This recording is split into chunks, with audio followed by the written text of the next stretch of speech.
Job లేక ఇబ్బంది పడుతున్నారా? అయితే మెడికల్ కోడింగ్ మీకు మంచి ఆప్షన్. వెంటనే కాల్ చేసి కోర్సులో జాయిన్ అవ్వండి.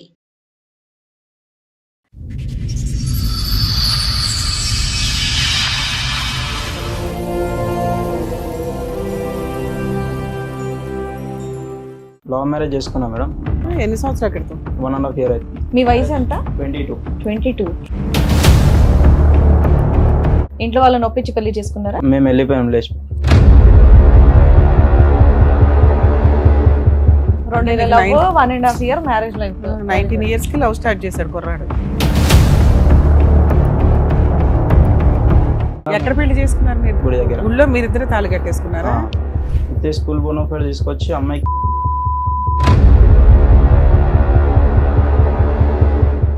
మా అబ్బాయి అన్న మాట్లాడలేదు, అసలు అమ్మాయి గట్టిగా మాట్లాడింది. నువ్వు జోలిచ్చేస్తావు అమ్మ మీ ఇంటికి అంటే ఇట్లా నేను పోను, మా మమ్మీ మంచిది కాదు, నేను వెళ్ళానంటే వెళ్ళనంటుంది. ఇప్పుడు ఆయన మీద కిడ్నాప్ కేసు, రేప్ కేసు కింద పెట్టేది అనమాట. అమ్మాయి కావాలా నీకు? అమ్మాయి వస్తా అంటే తీసుకుంటా సార్. రాను అంటే ఆటో నడుపుతున్నాడు, 10th standard అమ్మాయిని పటాయించాడు. ఇతను చదువు కాస్త కోవిడ్ టైంలో ఆగిపోయింది. అన్ని మీ అబ్బాయికి స్పీడే. ఇప్పుడు ఎలాంటి కేసులు అవేనా? చిన్న చిత్తక కేసెస్, చాలా పెద్ద కేసెస్. ఒక మైనర్ అమ్మాయి వచ్చి లవ్ చేశాను నువ్వు లేకపోతే బతకలేనంటే అసలు అట్లాంటి ఎవిడెన్స్లు ఇవ్వద్దు. మైనర్ అమ్మాయిలంటే చూడకండి ఫస్ట్ దయచేసి. ఎంత కోటేశ్వరుడైనా ఆ లీగాలిటీ తట్టుకోవడం మీ వల్ల కాదు. నమస్తే. సుమన్ టీవీ సమర్పిస్తున్న పద్మవ్యూహం కార్యక్రమానికి స్వాగతం. మరి ఈ కార్యక్రమంలో మనతో పాటు ఉన్నారు ప్రముఖ హైకోర్టు అడ్వకేట్ రమ్యాకుల గారు. నమస్తే మేడం. నమస్తే అండి. ప్రముఖ సైకియాట్రిస్ట్ డాక్టర్ కళ్యాణ్ చక్రవర్తి గారు. నమస్తే సార్. నమస్తే madam. Sir, madam. Madam Suresh గారు ఆయన సమస్య చెప్పుకోవడానికి ఇక్కడి వరకు వచ్చారు. ఆయన సమస్య ఏంటో అడిగి తెలుసుకుంటారు. సురేష్ గారు ఎక్కడి నుంచి వస్తున్నారు? మేము బాలాపురం. బాలాపూర్ నుంచి. మీతో పాటు వచ్చిన వాళ్ళు మమ్మీ. ఏం చేస్తూ ఉంటారు మీరు? నేను ఆటో నడిపిస్తున్నాను. ఎంతవరకు చదువుకున్నారు? 10th వరకు. ఎందుకు కంటిన్యూ చేయలేదు? అంటే అప్పుడు లాక్డౌన్ వచ్చింది, అట్లా ఆపేసి వర్క్ చేసి. 10th పాస్ అయిపోయావు లాక్డౌన్ లో? తర్వాత రాసిన 10th. సో అప్పటి 15 అంటే ఇప్పుడు నీకు 21 అంతేనా వయసు? 22. 22. చెప్పమ్మా, ఇక్కడ వరకు దేనికి వచ్చావు, ఏంటి సమస్య? లవ్ మ్యారేజ్ చేసుకున్నా మేడం. మ్యారేజ్ కూడా అయిపోయిందా? ఎన్ని సంవత్సరాల క్రితం? 1.5 year అవుతుంది. ఓహో. మీ వయసు ఎంత? 22. 22. అప్పుడే లవ్ మ్యారేజ్. నువ్వు ఆటో నడిపిస్తున్నావా? అమ్మాయి ఎలా పరిచయం అయింది? అంటే మేము ఉన్న ఏరియాలోనే ఉంటుండే ఇంతకు ముందు. ఇంట్లో వాళ్ళని ఒప్పించి పెళ్లి చేసుకున్నారా? లేదు, మేము వెళ్ళిపోయాం లేచి. మీరు ఎంతమంది? ఒక్కడే కొడుకు. మరి మీ అమ్మకి చెప్పి ఒప్పించుకోవచ్చు కదా, అంటే పారిపోయి చేసుకోవాల్సినంత అవసరం ఏముంది? మీ అమ్మ వాళ్ళ సైడ్ ఒప్పుకోలేదా? మీ ఇంట్లో వాళ్ళు ఒప్పుకున్నారా? లేదు. మీ నాన్నగారు ఏం చేస్తారు? నాన్న ఎక్స్పైర్ అయిపోయి. ఉన్నది అమ్మ ఒక్కటే.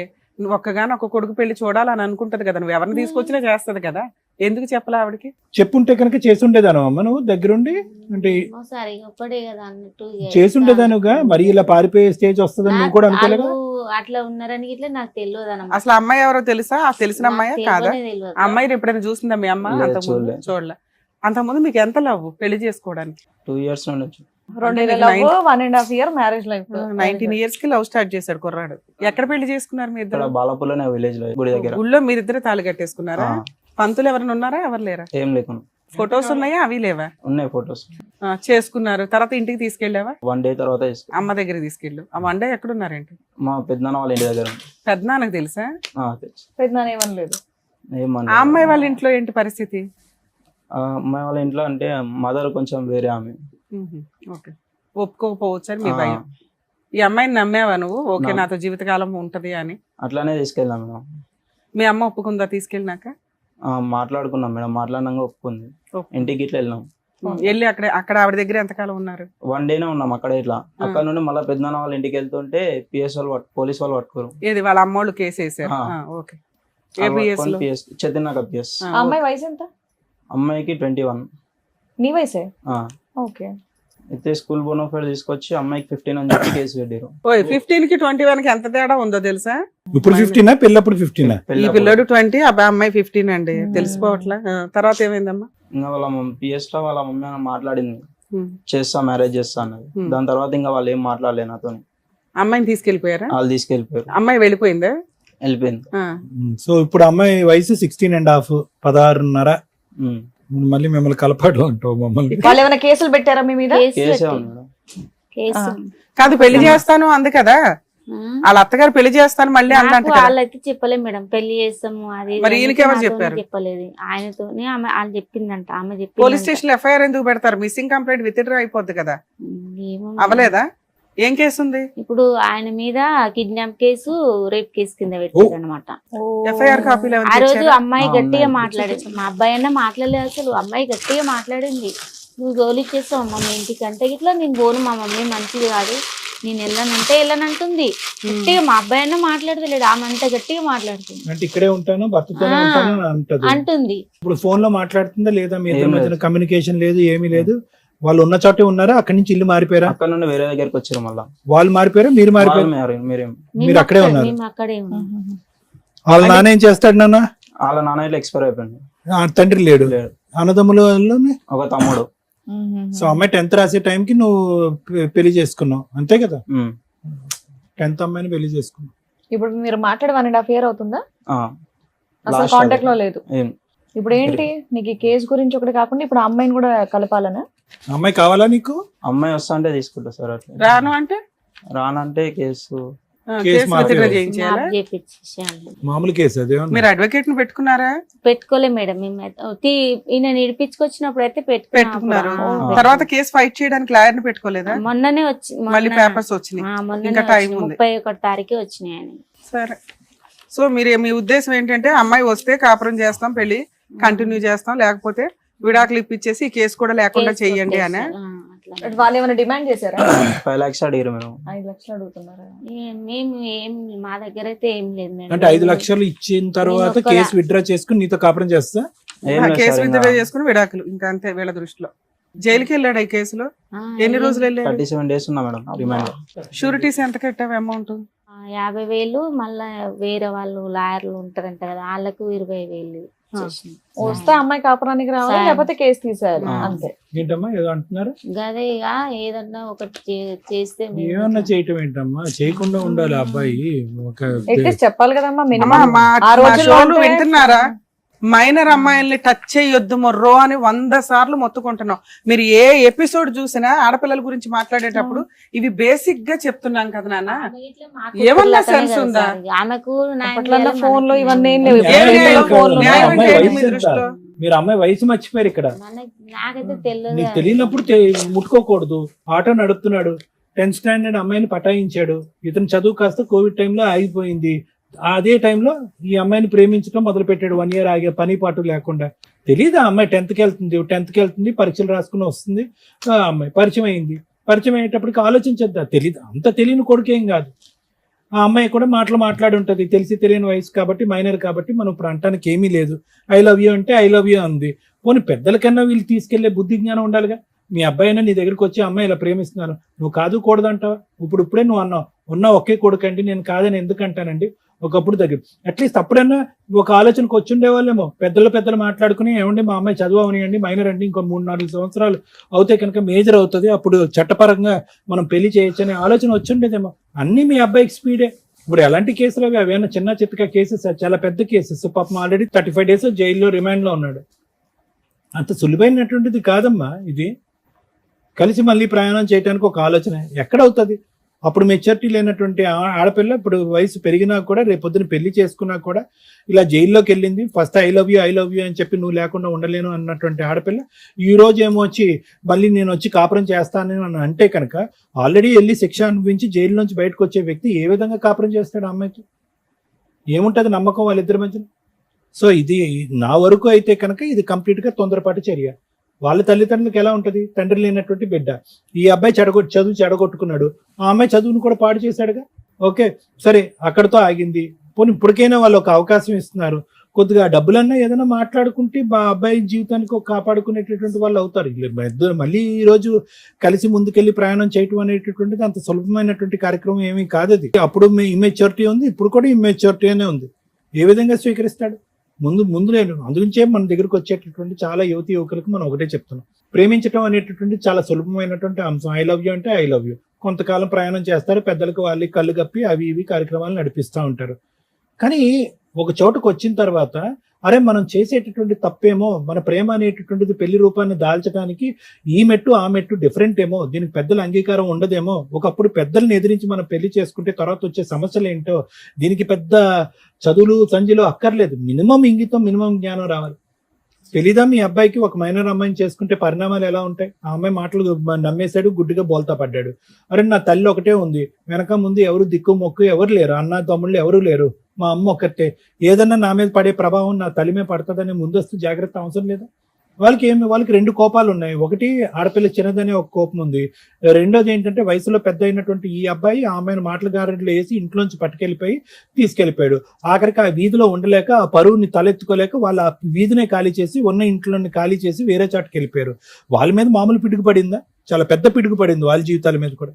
మళ్ళీ ఇంకా పెళ్లి కావాల్సిన వాళ్ళు ఎంతమంది ఉన్నారో, తండ్రి లేనటువంటి ఒక వాతావరణం, ఒక బిడ్డను ఎంతో జాగ్రత్తగా కాపాడుకుంటూ వచ్చింది. నువ్వు చేసింది చిన్న పని ఏం కాదు సురేష్, చిన్న పని ఏమీ కాదు. ఈరోజు తలదించుకుని నేను శిక్ష అనుభవించానండి, బాధపడ్డాను నువ్వు అన్నా కూడా ఈరోజు మళ్ళీ నీ కళ్ళెదురుకుంటే ఒక అవకాశం ఉంది. వాళ్ళు ఒక ఆఫర్ ఇచ్చారు, లేదంటే పరుగు పోయినటువంటి మాకు ఈరోజు ఏదైనా అబ్బాయికి బుద్ధి రావాలి, అబ్బాయికి శిక్ష పడాలనే విధం కాకుండా ఒక ఫైనాన్షియల్ ఆఫర్ ఇచ్చారు. నాకు తెలియదు ఈ అంశాలు, ఇవన్నీ లీగల్ అంశాలు, మాట్లాడచ్చో కూడా లేదు నాకు తెలియదు. దానికి సంబంధించినటువంటి నెగోసియేషన్ ఏదన్నా పెద్దల సమక్షంలో లేదంటే లా సమక్షంలో మాట్లాడటానికి అవకాశం ఉందేమో ఆలోచించుకోండి. కొత్త జీవితాన్ని ప్రారంభించండి. మళ్ళీ ఆ అమ్మాయి వచ్చి రేపొద్దున పెళ్లి చేసుకుని ఇవన్నీ వర్కౌట్ అవుతాయో లేదో తెలియదు. ఆ అమ్మాయి మేజర్ అయిన తర్వాత కూడా మీరిద్దరు కలిసి ప్రయాణం చేయాలనుకున్నప్పుడు చేదు జ్ఞాపకాలు చాలా బాధగా ఉంటుంది. మళ్ళీ అది ఇంపాసిబుల్. అంతకు మించి నేను thank you sir. Madam, recent గా ఒక కేసులో అమ్మాయి హైఫై కాలేజీలో చదువుతుంది, 17 years. మళ్ళీ ఆ కాలేజీ ఏంటని అడగండి. ఈ రోజున మాక్సిమం కాలేజీలో చాలా కాలం నుంచి వింటున్నాం, బేసిక్ ఏవో డ్రగ్స్ కానీ లేకపోతే మత్తు కలిగేవి ఏవో వాడుతున్నారు. పబ్స్ కల్చర్ అనేది చాలా ఇదైపోయింది. యాక్చువల్గా మైనర్స్కి కొంతమంది కదా అసలు మైనర్స్కి ఆల్కహాల్ ఇవ్వకూడదు. కొన్ని పబ్స్లో 16 years దాటిన వాళ్ళకి ఇవ్వడం అనేది ఇది కామన్గా నడుస్తూ వచ్చింది. ఆ అమ్మాయి రెగ్యులర్గా జిమ్కి వెళ్తుంది. ఆ జిమ్ ట్రైనర్ ఒక అతనితోటి ఫ్రెండ్షిప్. ఆ అబ్బాయికి 22 years 23 years. ఈ అమ్మాయి 17 years. ఈవిడే లవ్ చేసింది, ఈవిడే మీద పడింది, ఈవిడే ఎవ్రీడే నైట్ ఫోనులు చేసి అతన్ని బ్లాక్మెయిల్ చేసి ఎమోషనల్ బ్లాక్మెయిల్ చేస్తూ ఉంటుంది. నన్ను పెళ్లి చేసుకో, ఇక్కడికి రా, మన ఇద్దరం అక్కడ కలుద్దాం, పోయే రూమ్ బుక్ చేసుకుందాం. ఇంకేంది వీళ్ళు కంట్రోల్ చేసుకోలేక వీళ్ళు చేసే పని. ఒకరోజు ఆ అబ్బాయికి వెళ్ళటం కుదరకపోతే ఆ అమ్మాయి ఆ మత్తులో అమ్మాయి చేసిన పని పోలీసులకు ఫోన్ చేయడం, అలా వచ్చి అబ్బాయిని తీసుకెళ్లి అరెస్ట్ చేశారు. మొత్తుకొని చెప్తున్నాం, అమ్మాయి మైనర్ అయితే 18 years కూడా మైనరే, 18 కంప్లీట్ అయిపోయి 19లోకి రావాలి. అబ్బాయి మైనర్ కాబట్టి పోక్సో కేసు తప్పించుకోవడం కుదరదు. అబ్బాయి మేజర్ అయితే ఎలాగో తప్పించుకోవడం కుదరదు, మీకు తెలుసు. సో ఇలాంటి కేసుల్లో ఎలా ఉంటాయంటే, ఒక మైనర్ అమ్మాయి వచ్చి మీద పడినా కూడా మీరు ఆ సరౌండింగ్లో ఉండొద్దు. ఒక మైనర్ అమ్మాయి వచ్చి లవ్ చేశాను నువ్వు లేకపోతే బతకలేనంటే అసలు అట్లాంటి ఎవిడెన్స్లు ఇవ్వద్దు. మైనర్ అమ్మాయిలు ఇంకా చూడకండి ఫస్ట్ దయచేసి. ఎందుకంటే ఎంత కోటీశ్వరుడైనా ఆ లీగాలిటీ తట్టుకోవడం మీ వల్ల కాదు. ఇక్కడ వీళ్ళకున్న అమాయకత్వం, వీళ్ళకే కదా 90% జనాలకు ఉండే అమాయకత్వం ఏంటంటే, ఆ అమ్మాయే వచ్చిందండి, ఆ అమ్మాయే మాట్లాడిందండి, ఆ అమ్మాయే మా అబ్బాయిని లవ్ చేసిందండి, నేను లేపుకెళ్ళి పెళ్లి చేసుకోకపోతే సూసైడ్ చేసుకుంటానని బ్లాక్మెయిల్ చేసిందండి, ఇదిగోండి వాట్సాప్ రికార్డ్స్, వాట్సాప్ మెసేజ్లు. ఆ అమ్మాయే పోలీస్ స్టేషన్కి వచ్చి అవును నేను ఈ అబ్బాయితో లేచిపోయా, నాకు ఆ అబ్బాయి లేకపోతే చచ్చిపోతా అంటే అమ్మగారిని తీసుకెళ్ళి చైల్డ్ హోమ్లో వేస్తారు. అంతేగాని లీగాలిటీలో ఈయన్ని తప్పించటం కుదరదు. ఎంత టాప్ మోస్ట్ అడ్వకేట్స్ అయినా కానీ లాలో మైనర్ అమ్మాయిని టచ్ చేస్తే ఆ కేసు చాలా సీరియస్. అందులోనూ వీళ్ళ మధ్య ఫిజికల్ రిలేషన్ ఉంటే ఇంకా పెద్ద కేసు. అర్థమవుతుందా మీకు? దయచేసి అర్థం చేసుకోండి. వీళ్ళ అమాయకత్వం ఏంటంటే, మేడం అమ్మాయి వచ్చింది, అమ్మాయి వెళ్ళింది, ఇద్దరు లవ్ చేసుకున్నారు, ఇద్దరు చేశారు కదా అబ్బాయికి ఎందుకు అంటే, ఒకప్పుడు తల్లి మైనర్ అమ్మాయిల్ని మ్యానిపులేట్ చేసి ఎలా పడితే అలా రేపులు చేసి కేసులే వేయకుండా 50 రూపాయలకి 50,000కి కూడా సెటిల్మెంట్లు చేసి బ్లాక్మెయిల్ చేసి వాళ్ళని చంపేసిన రోజులు కూడా ఉన్నాయి. పెదరాయుడు పంచాయతీలు జరిగేవి. ఆ లా అంత స్ట్రిక్ట్ అయింది. అమ్మాయే వచ్చి పోలీస్ స్టేషన్లో మీ అబ్బాయికి ఫేవర్గా చెప్పినా ఈ కేసు సెటిల్ చేయడం కుదరదు. మీరు 5 లక్షలు కాదు 10 లక్షల కాంపెన్సేషన్ ఇవ్వడం కూడా దండగా. అర్థమవుతుందా? ఈ కేసుల్లో కాంప్రమైజ్ అనేదే లేదు. వీళ్ళిద్దరూ పెళ్లి చేసుకున్నా కాంప్రమైజ్ లేదు, మేజర్లు అయిపోయిన తర్వాత. అర్థమవుతుందా? కోర్టు యాక్సెప్ట్ చేయదు. లా ప్రకారం కోర్టు పని ఏంటంటే పనిష్మెంట్ ఇచ్చేయడమే. 37 days జైల్లో ఉన్నారు. కోర్టుకు కూడా హ్యూమనిటికల్ గ్రౌండ్. ఇప్పుడు మాకు కూడా అర్థమవుతుంది అరే పాపం ఇద్దరు చేసిన పని, వాళ్ళకి ఏజ్ గురించి తెలియదు, ఇలా చేయకూడదని తెలియదు. ఈయనేదో ఆట తోలుకుంటున్నాడు, ఆ పిల్లది ఈ పిల్ల, ఆ అబ్బాయికి 19 years ఏదో చెప్తున్నాడు నాకు స్టోరీ. కానీ అలాగే ఆ అమ్మాయి 15 ఏళ్లే. వాళ్ళు ఇటువంటి ఒక పోక్సో కేసు ఫైల్ చేస్తున్నప్పుడు child marriage act, prohibition of child marriage act కూడా ఇంప్లిమెంట్ చేశారు. అంటే మైనర్ వివాహ చట్టం కూడా ఇంప్లిమెంట్ చేశారమ్మా. దాంట్లో ఆ అమ్మాయికి బ్లడ్ టెస్ట్ చేసి మరీ రిపోర్ట్ వేశారు. ఏజ్ అనేది ఆధార్ కార్డులో వీటిలోనే కాదు, డౌట్ వచ్చింది అనుకోండి మెడికల్గా బ్లడ్ టెస్ట్ చేస్తారు, ఏజ్ కన్ఫామ్ అయిపోద్ది, ఓ నెల అటు ఇటు తప్ప. ఆ అమ్మాయి 15 ఏళ్ళని అక్కడ క్లియర్గా బ్లడ్ టెస్ట్ రిపోర్ట్స్లో ఉంది. సో ఆ అమ్మాయి ఇష్టపడి కోర్టుకు వచ్చి అతను లేకపోతే నేను చచ్చిపోతాను అన్నా కూడా ముందు మీ అబ్బాయిని అరెస్ట్ చేసినాకే కోర్టు మాట్లాడుతుంది. సో ఇక్కడ ఈ కేసులో సెటిల్మెంట్ అనేది మర్చిపోండి. మరి ఏం చెయ్యాలి మేడం? అడ్వకేట్ని పెట్టుకోండి, ఫైట్ చేయండి. మీకు ఈ లీగాలిటీ తెలియచేయగలం తప్ప ఇప్పుడు అదర్ సైడ్ వాళ్ళతో ఫోన్ చేసి మేము మాట్లాడినాం తప్పది. సెటిల్మెంట్ మాట్లాడే రైట్స్ ఎవరికి లేవు ఇందులో. ఎవరు మాట్లాడాలి? కోర్టులోకి వెళ్ళిన తర్వాత మీ లాయరు, ఏమ్మా మీకు మాత్రం మైనర్ చట్టం తెలియదా, మీరు ఎట్లా సెటిల్మెంట్ మాట్లాడారు అంటారు. అక్కడ పెదరాయిళ్ళు ఒకప్పుడు చెట్ల కింద కూర్చొని చేసిన పంచాయతీ ఇప్పుడు మేము చేసినట్టు అవుతుంది. నువ్వు మమ్మల్ని నమ్మి వచ్చావు, లా తెలుసుకో. ఎవరైనా నీకేం చెప్తారు? ముందు వాళ్ళకి 5 లక్షలు ఇచ్చేస్తే మ్యాటర్ సెటిల్ అయిపోద్ది అంటే ఏ కేసు అన్నా కాంప్రమైజ్ ఉంటుంది కదా అని. ఈ కేసులో సెటిల్మెంట్ లేదు. మీరు 10 లక్షలు ఇచ్చినా కూడా వాళ్ళు కోర్టుకు వచ్చి ఏం చెప్తున్నా, అమ్మాయే చెప్పింది, అమ్మాయి వాళ్ళ అమ్మా నానే వచ్చి ఏ తప్పు జరగలేదండి అని చెప్పినా కోర్టు యాక్సెప్ట్ చేయదు. ఎందుకంటే ఆ రోజు స్టేట్మెంట్ రికార్డ్ అయిపోయింది. నీ గొయ్య నువ్వు తవ్వుకొని ఇక్కడ దాకా మునిగావు. నీ లైఫ్ వేరు, ఈ కేసు వేరు. నీ లైఫ్తో పాటు ఈ కేసు కంటిన్యూ అవుతూ ఉంటుంది. అర్థమవుతుందా? 19 ఏళ్లకే నువ్వు ఒక కేసును మూటగట్టుకొని వతలకొచ్చు. మరి ఈ కేసు నుంచి నేను బయటపడడానికి ఏ కొంచెం మార్గం లేదా? సెటిల్మెంట్ లేదు. హాస్టల్ విట్నెస్ అంటే తనకు సాక్ష్యాన్ని తనే తగ్గించుకోవడం కుదరదు. ఒక మైనర్ అమ్మాయి, ఆ అమ్మాయే చెప్పినా ఆ అమ్మాయిని హోమ్లో పెట్టి ఈయన జైల్లో పెడతారని చెప్పా. అర్థమవుతుందా? ఈ కేసులో అమ్మాయి మేజర్ అయిపోయిన తర్వాత వీళ్ళిద్దరూ పెళ్లి చేసుకుంటే కేసు నడుస్తూ ఉంటుంది. మీరు వాళ్ళతో సెటిల్మెంట్ మాట్లాడుకొని కేసుని ఎంత తక్కువ అంటే ఫిజికల్ రిలేషన్ లేదు అంటే మీ 50% కేసు తగ్గిద్ది. ఫిజికల్ రిలేషన్ మెడికల్ టెస్ట్లు కూడా వేశారు అందులో. బాబా ఆగల, ఎన్ని రోజులు కలిసి ఉన్నామంటే 1 రోజు అన్నాడు. మరి ఆ 1 రోజులు ఎక్కడ ఉన్నామంటే పెద్దనాన్న ఇంట్లో అన్నారు. పెద్దనాన్న మరి ఫస్ట్ నైట్లో అరేంజ్ చేశాడు, పెళ్లికి ముందే కలిశారు, నువ్వేం చెప్పొద్దు నాన్న ఇక్కడ తెలియదు. సో ఫిజికల్ రిలేషన్ ఉంది అని ఆ అమ్మాయి అబద్ధపు సాక్ష్యం చెప్పిందేమో. ఇది కొంచెం మీరు మెడికల్గా అడ్వకేట్ తోటి పర్మిషన్ పిటిషన్ వేసుకొని ఫిజికల్ రిలేషన్ లేదు అంటే ఈ కేసు 50% తగ్గిద్ది. ఇంకో 50% ఏంటంటే మైనర్ అమ్మాయితోటి పెళ్లి చేసుకోవడం, మైనర్ అమ్మాయితోటి తిరగడం, మైనర్ అమ్మాయిని ఎంటర్టైన్ చేయడం. దీనికి కొంచెం పనిష్మెంట్ ఒక 3 years 5 years 7 years అనుకోండి. ఓకే, అది వీళ్ళిద్దరూ మేజర్లు అయిపోయినాక పెళ్లి చేసుకుంటే కోర్టు కొంచెం హ్యూమనిటికల్ గ్రౌండ్లో ఆలోచిస్తుంది. అరే వీళ్ళిద్దరూ భార్యాభర్తలు కదా, కేసు కొట్టేదు, తక్కువలో తక్కువ పనిష్మెంట్ కన్ఫామ్. 5 ఏళ్ళు ఇవ్వడం వేరు, 7 years ఇవ్వడం వేరు, 7 ఏళ్ళు ఇవ్వడం వేరు, సంవత్సరం ఇవ్వడం వేరుగా. అర్థమవుతుందా? మీకు అటువంటి అవకాశం ఏదన్నా ఉంటే వాళ్ళతో మాట్లాడుకొని వీళ్ళు ఇప్పుడు ఇద్దరు మేజర్లు అయితే ఇంకా అమ్మాయి 16-17 ఉంటాయి ఇప్పుడు నాకు తెలిసి. పూర్తిగా ఇంకో 3 years టైం ఉంది. ఆ 3 years కేసుని నడవనిస్తూ ఈలోపు సైమల్టేనియస్గా సెటిల్మెంట్ మాట్లాడుకుంటూ మేజర్లు అయినాక పెళ్లి చేసుకుంటే కేసు నడుస్తూ ఉంటుంది. ఎలాగో భర్త కోసం అమ్మాయి ఫేవర్గా చెప్తుంది, అత్తమామలు ఫేవర్గా చెప్తారు.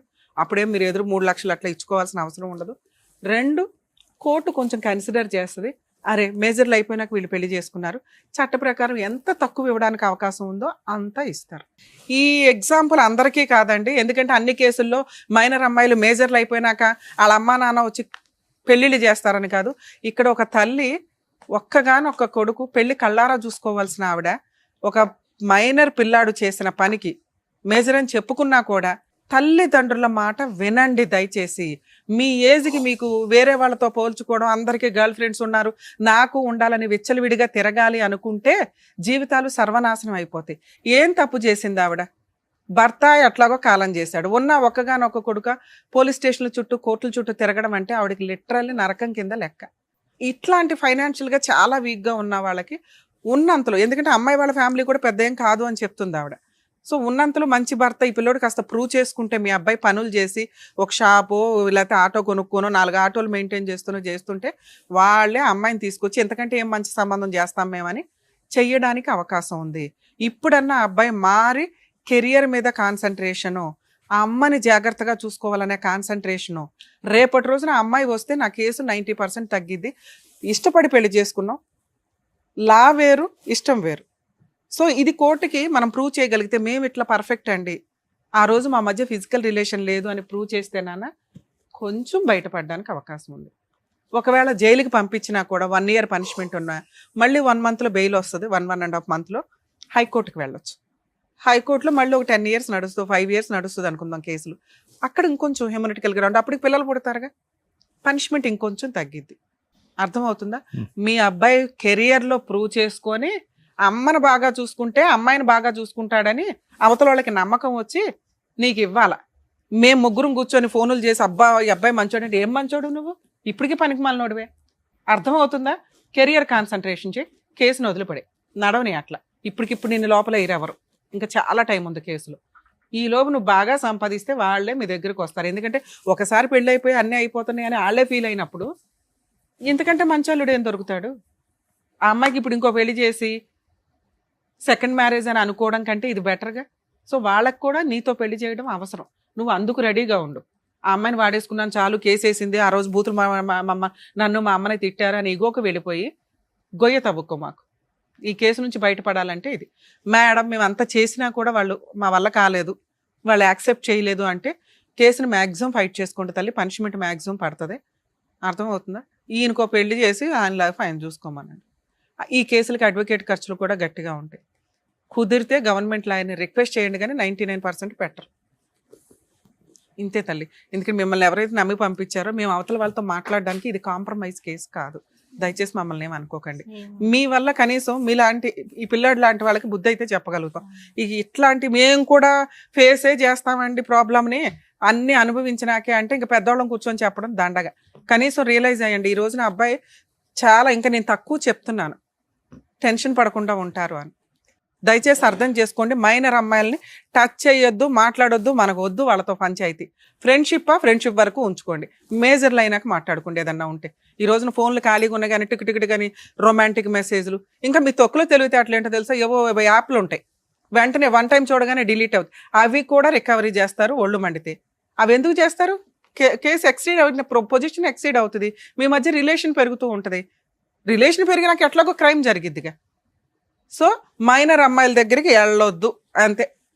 Thank you madam. ఏం అర్థమైందా? జాగ్రత్తగా విన్నావు కదా మేడం చెప్పిందంతా కూడా. సో ఉద్యోగం. దాని తగ్గట్టే మీరు కంటిన్యూ చేస్తే బెటర్. వర్క్ ఏమ్మా జాగ్రత్తగా చూసుకోండి. సో మేడం చెప్పినట్టు ఇంకో మంచి పాయింట్ కూడా చెప్పారు, నీ కెరీర్ మీద కాన్సన్ట్రేట్ చేసి డబ్బులు బాగా సంపాదిస్తే అమ్మాయి వచ్చి పెళ్లి చేసుకుంటే ఇవన్నీ కూడా పోతాయి. చూసుకోండి, జాగ్రత్త. చేస్తాం. వెళ్ళండి. నమస్తే. అనుకుంటే మనల్ని ఎవరు ఆపుతారులే అని ఒక పిచ్చి ఆలోచన, అందుకే మైనర్లు అనేది. సరే, అప్పటి రోజులు అంటే సెల్ ఫోన్స్ లో ఇవన్నీ న్యూస్లు తెలియదు కాబట్టి ఇది, కానీ ఇప్పుడు దానికి సంబంధించి సినిమా కూడా వచ్చింది పెద్ద, అవన్నీ చూసుకొని కంటిన్యూ చేస్తే బాగుండేది. బట్ ఇంకా నెక్స్ట్ ఎవరు కూడా అలాంటి మిస్టేక్ చేయొద్దని చెప్పేసి కోరుకుంటున్నాను. Thank you so much sir. Thank you so much madam. మరో కథతో మళ్ళీ కలుద్దాం.